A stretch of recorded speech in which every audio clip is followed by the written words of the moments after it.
ये ज्योत स्वरूपी निरंजन है। और उस मोटी डार से फिर 3 शाखा हो, रजगुण ब्रह्मा, सतगुण विष्णु, तमगुण शिव जी।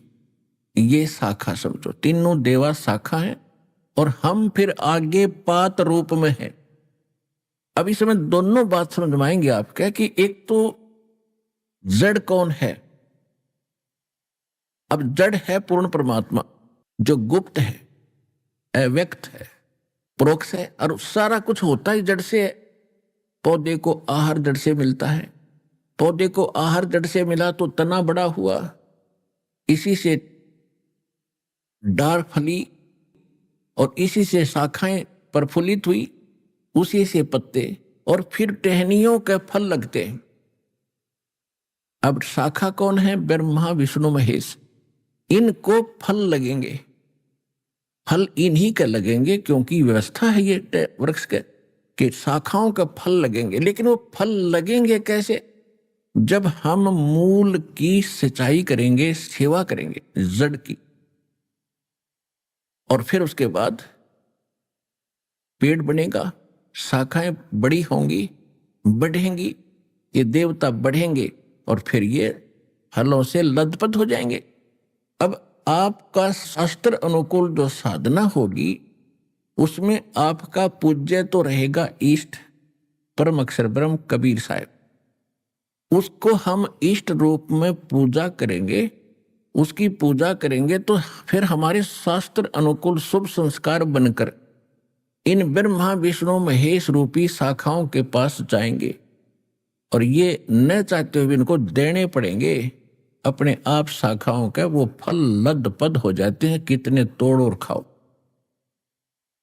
और हम क्या करते रहे? परमात्मा ने यही बताया कि तुम शास्त्र विधि त्याग का मनमाना आचरण शुरू कर दिया।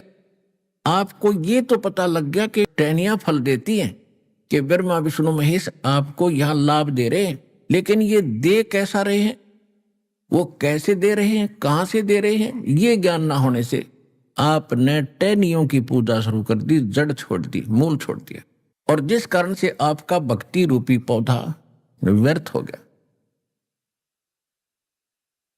अब जैसे गीता अध्याय नंबर 3 के श्लोक नंबर 10 से लेकर 15 में कहा है कि आप यज्ञों के द्वारा, यज्ञ माने धार्मिक शास्त्र अनुकूल अनुष्ठानों से इन देवताओं को बढ़ाओ, और ये बढ़े हुए देवता तुम्हें फिर बिना मांगे फल देंगे। तीसरे अध्याय के 12 श्लोक में फिर कहा है कि जो इनको दिए बिना, यानी शास्त्र धर्म अनुष्ठान नहीं करते, धार्मिक अनुष्ठान भक्ति धर्म कर्म नहीं करते, तो वो तो चोर हैं परमात्मा की, वो पाप खाते हैं।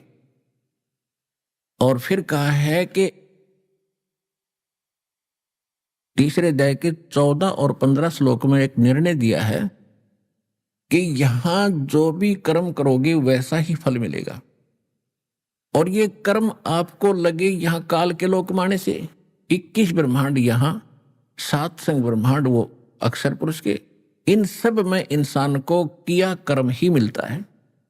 केवल सतलोक सचखंड है जहां आपको बिना किए मिलेगा, और आप सभी वहीं रहते थे। अब आप सबको ये इच्छा है कि काम ना करूं, धन गणा हो जा, सारी सुविधा हो, बैठा रहूं, सब कुछ यही घंटी दबाते सबको मिले, तो ये आप छोड़ आए और वहीं जाने से मिलेंगे, यहां नहीं मिल सकते वो सुख। या कुछ दिन के लिए कोई सुविधा कर भी ली किसी ने, नौकर नाकर ला के, मृत्यु के बाद फिर पशु गधा बन जाएगा, फिर कहां गई वो सुविधाएं? तो ये आपको सचखंड सतलोक में मिलेंगी। उसके पाने की, वहां जाने की अप्रोपर विधि दास के पास परमात्मा ने उपलब्ध कराई है।